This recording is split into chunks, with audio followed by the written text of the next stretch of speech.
As for the 2 years has stayed relatively the same.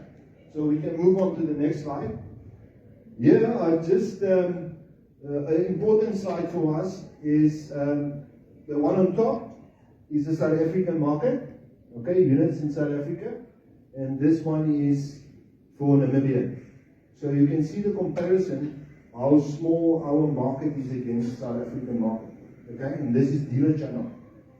Alright, so as you can see here in South Africa, the LCV market has declined, okay, and that trend you're going to see going on up to 2027 still.